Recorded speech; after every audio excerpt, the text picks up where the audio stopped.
దేశవ్యాప్తంగా విద్యార్థులపై కక్ష సాధింపు వేధింపులు ఆపాలని డిమాండ్ చేస్తూ ఎస్ఎఫ్ఐ కాకినాడ జిల్లా కమిటీ ఆధ్వర్యంలో కలెక్టరేట్ ఎదుట విద్యార్థులు నిరాహార దీక్షలను చేపట్టారు. కాకినాడ జిల్లా కమిటీ ఆధ్వర్యంలో కలెక్టరేట్ ఎదుట నిరాహార దీక్షలను ఎస్ఎఫ్ఐ మాజీ జిల్లా కార్యదర్శి పి వీరబాబు, ఏపీఆర్పీఏ జిల్లా కార్యదర్శి యుఎస్ఎన్ రెడ్డి, యూటీఎఫ్ సీనియర్ నాయకులు జోగా అప్పారావు, కె సత్యరాజు, సిఐటియు నగర కన్వీనర్ ఎం రమణ ఎస్ఎఫ్ఐ నాయకులకు పూలమాలలు వేసి దీక్షలు ప్రారంభించారు. ఈ సందర్భంగా ఎస్ఎఫ్ఐ కాకినాడ జిల్లా అధ్యక్షులు కార్యదర్శులు సిహెచ్ లావరాజు, ఎం గంగా సూరిబాబు సంయుక్తంగా మాట్లాడుతూ దేశ రాజధాని ఢిల్లీలో నీట్ పేపర్ లీక్ వ్యతిరేకంగా జరిగిన ఆందోళనలో పాల్గొంటే వారి మీద వేధింపులకు కేంద్ర ప్రభుత్వం వేధింపులు చేయడం దుర్మార్గమని ఈ కార్యక్రమంలో ఎస్ఎఫ్ఐ జిల్లా నగర నాయకులు సాయిత్, వాసు, సిద్ధు, చిన్ని, గమనివేలు, మణికంఠ, రమేష్, రవి, తేజశ్రీ, జ్యోతి తదితరులు పాల్గొన్నారు. నిరాహార దీక్ష ఉదయం 10 గంటల నుండి 4 గంటల వరకు జరిగింది.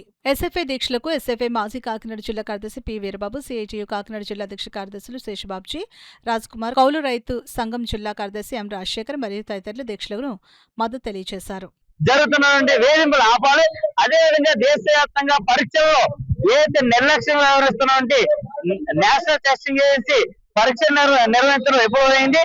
వెంటనే ఎన్టీఏని రద్దు చేయాలని, ఏదైతే విద్యారంగాన్ని కార్పొరేటీకరణ, కాషాయకరణ, కేంద్రీకరణగా మార్చడానికి ఉన్నటువంటి నూతన జాతీయ విద్యా విధానాన్ని వెంటనే వెనక్కి తీసుకోవాలి. దేశవ్యాప్తంగా ఏదైతే విద్యార్థి సమస్యలు ఏదైతే వీటిని పరిష్కారం చేయాలని మేము డిమాండ్ చేస్తామో, లేని పక్షంలో దేశవ్యాప్తంగా విద్యార్థుల యువకుల్ని ఐక్యం చేసి కేంద్ర రాష్ట్ర ప్రభుత్వాలు కళ్ళు తెరిచే విధంగా మేము పెద్ద ఎత్తున ఆందోళన నిర్వహిస్తామని కేంద్ర రాష్ట్ర ప్రభుత్వం హెచ్చరిస్తా ఉన్నాం. 22 మంది విద్యార్థులు ఆత్మహత్య చేసుకోవడం జరిగింది. వాళ్ళకి తక్షణమే న్యాయం చేయాలి, వాళ్ళ కుటుంబాలకి నష్టపరిహారం చెల్లించాలని చెప్పేసి ఎస్ఎఫ్ఐగా మేము ఈ రోజు నిరాహార దీక్ష చేయడం జరుగుతా ఉంది.